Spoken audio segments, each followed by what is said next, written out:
My dear students, पिछले video में हमने सेफेलस के ट्रेडिशनल सिद्धांत के बारे में पढ़ा था। इस वीडियो में हम थ्रेसिमैकस के रेडिकल सिद्धांत के बारे में पढ़ेंगे।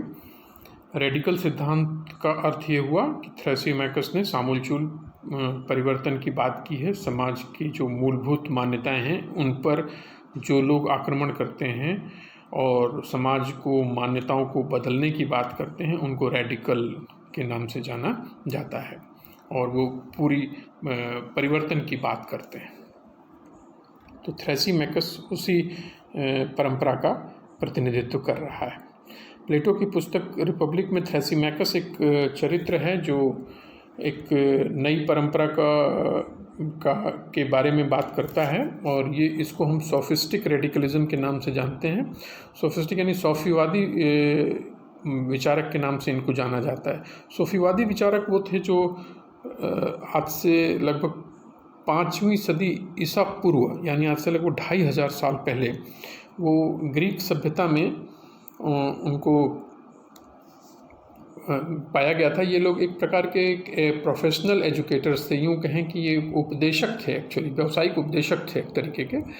और ये लोग एक नया वर्ग था जो बौद्धिक वर्ग था जो कि ज्ञान और तर्क के सिद्धांतों को प्रतिपादित करता था। और इन्होंने ग्रीक सभ्यता के लगभग गणराज्य हैं जो इतने भी, उन सभी नगर गणराज्यों में भ्रमण करते थे और दुनिया के हर विषय पर ये अपने विचार प्रस्तुत करते थे।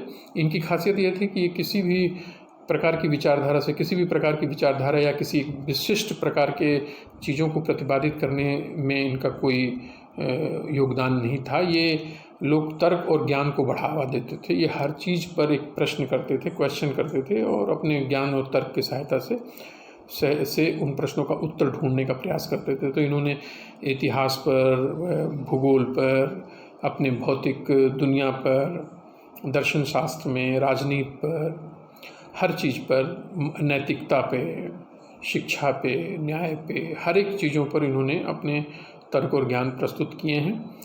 और इन्होंने कोई विशिष्ट प्रकार का कोई धर्म या पंथ या संप्रदाय ऐसा फैलाने की बात नहीं करी है। इन्होंने धर्म पर भी प्रश्न उठाए हैं, भगवान पर भी प्रश्न उठाए हैं।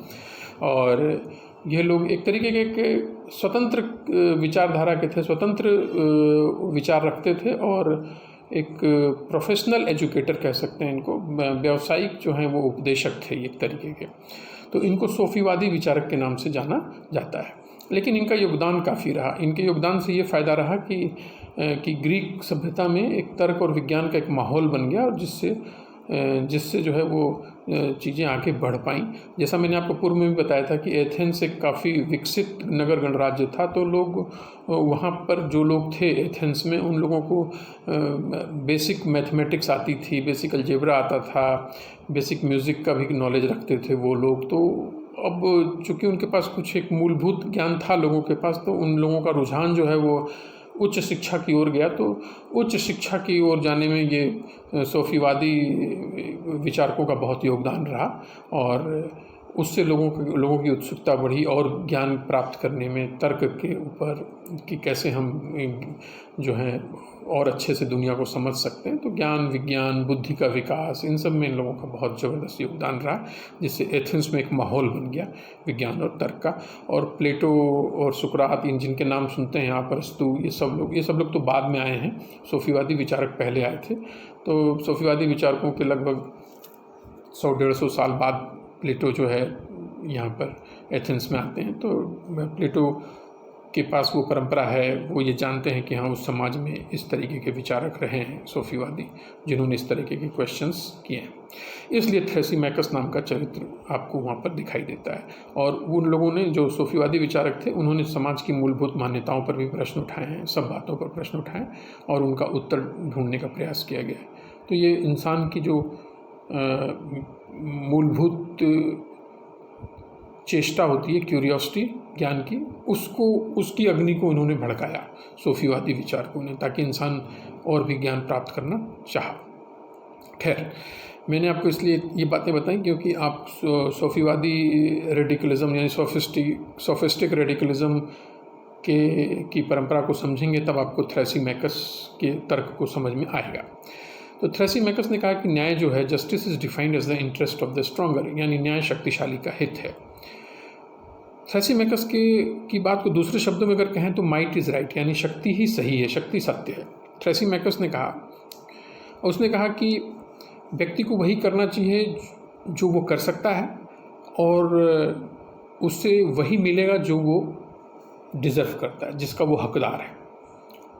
तो इसलिए थ्रेसिमैकस ने कहा कि जो शक्तिशाली लोग होते हैं उनको तो चीज़ें आसानी से मिल जाएंगी, लेकिन जो लोग निर्बल होते हैं, कमज़ोर होते हैं, उनको नहीं मिलेंगी। तो न्याय नाम की जो अवधारणा, न्याय की जो बात की जा रही है, थ्रेसिमैकस ने कहा कि वो मूलतः न्याय जो है वो इंटरेस्ट ऑफ द स्ट्रॉन्गर है, शक्तिशाली का हित है, क्योंकि शक्तिशाली लोग ही इस समाज के नियम बनाते हैं, वही परंपराएं स्थापित करते हैं और वो जैसे चाहें लोगों को दबाकर और उनसे अपनी बात को मनवाते हैं। तो थ्रेसिमैकस ने कहा कि इसलिए स्ट्रॉन्गेस्ट जो होता है समाज के अंदर is sure to get what he wants. जो समाज के अंदर जो सबसे शक्तिशाली होगा वो निश्चित तौर पर वो प्राप्त कर लेगा जो वो चाहता है। तो उसने कहा कि अगर तार्किक तौर पर अगर हम देखें तो समाज में सबसे ज़्यादा शक्तिशाली सरकार होती है, गवर्नमेंट होती है, इसलिए गवर्नमेंट को वो सब कुछ मिलेगा जो ये चाहती है, गवर्नमेंट चाहती है। तो जस्टिस जो है, जिसको न्याय बोला जा रहा है, तो वो कहता है कि वो मूलतः शासक के हितों का पर्यायवाची है, क्योंकि शासक जो होता है, शासन कर रहे हैं, सरकार जो शक्तिशाली, उसने बोला सबसे शक्तिशाली सरकार होती है।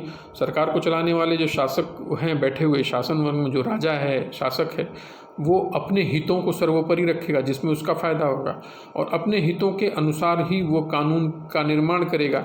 और जब वो कानून का निर्माण अपने हितों के अनुसार करेगा तो बाकी लोगों के लिए, क्योंकि कानून का निर्माण तो बाकी लोग नहीं करेंगे, लोगों को कानून की पालना करनी है, तो जो लोग कानून जो निर्माण करते हैं वो अपने हितों के अनुसार कानून का निर्माण करेंगे, शासक वर्ग, और जो दूसरे लोग हैं उन लोगों का काम सिर्फ कानून की पालना करना है।